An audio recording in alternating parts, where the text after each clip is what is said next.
Finally here, and I'm back to give you guys another top speed tune. This one's going to be on the Corvette ZR1 C6. I'm going to try to give you guys tunes down the line of fast to slowest. Can't remember if I mentioned that in the last in the C7 top speed tune, but I'm going to try my best to give it to you guys in that order.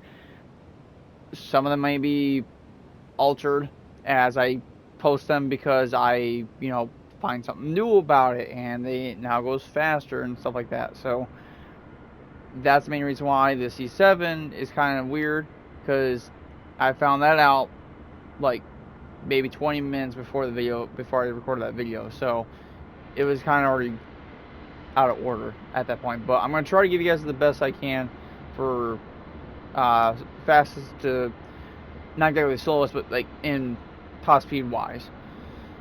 This is a 270 tune. I'm not sure if it'll hit 270 with the wind I have on here, but it should hit at least 270 with a good wind direction. If not, about 269, maybe 268, but definitely 269 for sure, if with a somewhat good wind. So for here, going straight into the tune, just like I said before in the previous videos, and I'm just gonna keep on saying this, that way you guys know that the suspension is gonna be slightly different. But all the cars are gonna have the ride height, the compression and extension are all gonna be the exact same. Of course, the ride height is gonna be variable on the car, actual car. The anti-roll bar I'm gonna try to keep at 4. That's my knowledge. What all the cars I believe have stock. I don't even touch it. For this one, you want the ride height on the front all the way up, and on the rear you want all the way down. The only reason why is because this is kind of the group of cars, I guess you say, that I talked in the previous videos before, that have an issue in the turn when turning with racing soft tires. For some reason, there's a very small group of front engine rear wheel cars that can't handle the turn, and it'll cause you to spin out with the previous two setups of the suspension. So this one, luckily for me, all I have to do is raise the spring rate up in the front and you're good. Some of them, that can't even be helped. You just have to put a lower tire compound on the front. I don't think that it's going to be best to put racing hards on, because they still give decent amount of grip, just not a whole lot, but I think they would still cause your car to spin out in the turn. And then the camber, most of the time you shouldn't have to really worry about the rear. If it is lower than 1.0, I would say raise it up to 1.5. And then the front, I generally keep it around 3.0, lowest of like 2.8-ish. And that's about it. Toe angle, both front and rear, of course, are going to be 0. And then going to the transmission, and this will be another thing I'm going to just keep on letting you guys know, that transmission, top speed, should just make sure this top speed is stock. And once you have that, you can go into the manual adjustment for the gears. And the only thing I know that I only touched was the final. So you want to take the final from where it was stock all the way to 2.538, and you should be able to that should match these numbers. If they don't match the numbers and you have different numbers other than the speed, then at least try to match the speed.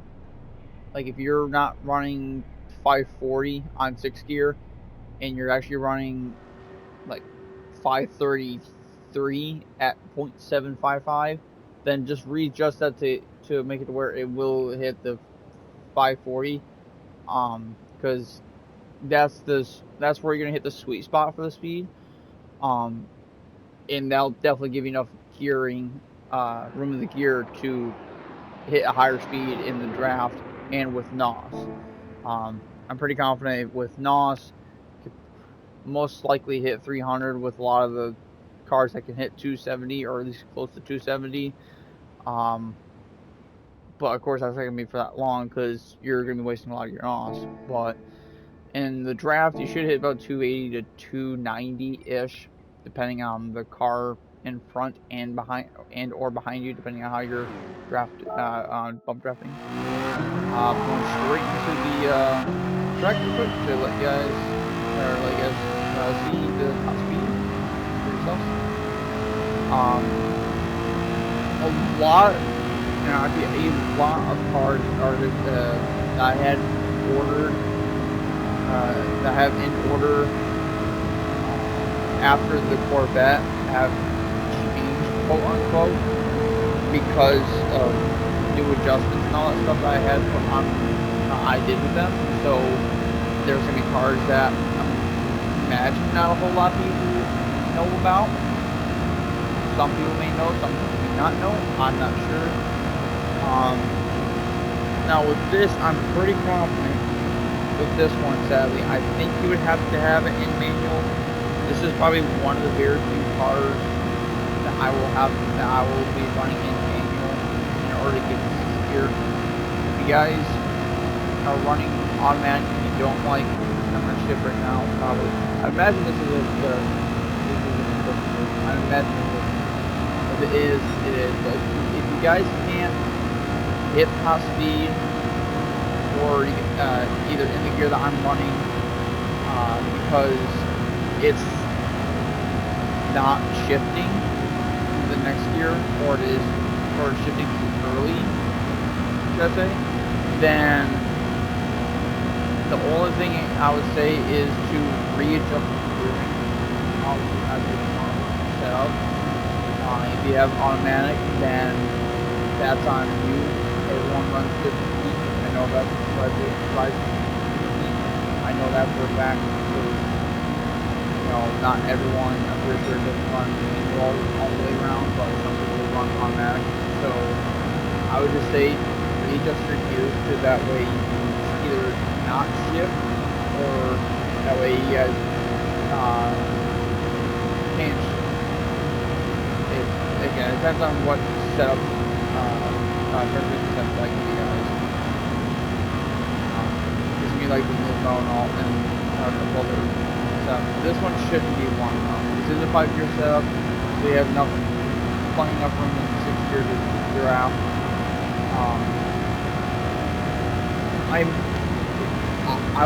What I'm probably gonna do in the comments below, if you guys want me to post a GTR, the R35 tune, then I will, because the only reason why I'm debating on that one is because it goes the exact same speed as the Nemo, but it won't handle that well in terms with the exact same setup as the Nemo. Like, the only difference is the spring rate, as I said before. Like, there's very few cars that can't handle it.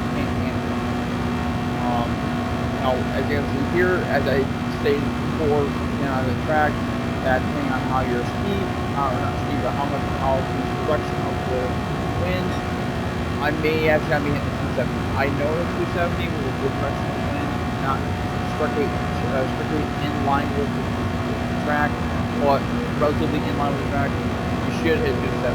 If it doesn't hit 270, I know with a very, very strong 290. Yeah, that's gonna be it for the video. I'm going to be making the videos kind of shorter now, because I know it's kind of bigger too long. But yeah, if you guys like the video, hit the like button. Also, share the video if you guys can, or if you guys want to. At least I'm fine with that. If you guys don't want to, but at least help spread out the tunes.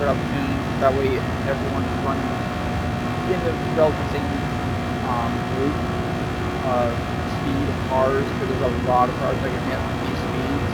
So, or at least within these speeds of 270 right now. There's not a whole lot of cars that can hit that are going to be low 250s. A lot of these are 260s, high 260s in the 270 range right now. But there's so many other videos that are coming out of that for sure. Also, subscribe subscribe for more videos. And one thing before I go that I almost forgot about, that I did get a question on the Nismo video, and I will be replying. I will be replying to that person. The aerodynamics of your car matters only with the base model, I guess you could say. Like, if you add a wing, like if I were to add a wing to this, as long as it's not a whole lot of downforce, like if you take the downforce all the way down, then it should not affect your top speed. If it does, it's by 1 mile per hour, it's not 2.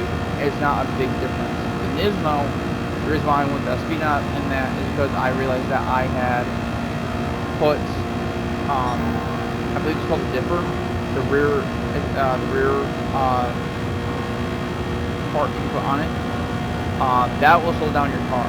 But the stock wing and the front bumper of the Nismo will not affect the top speed.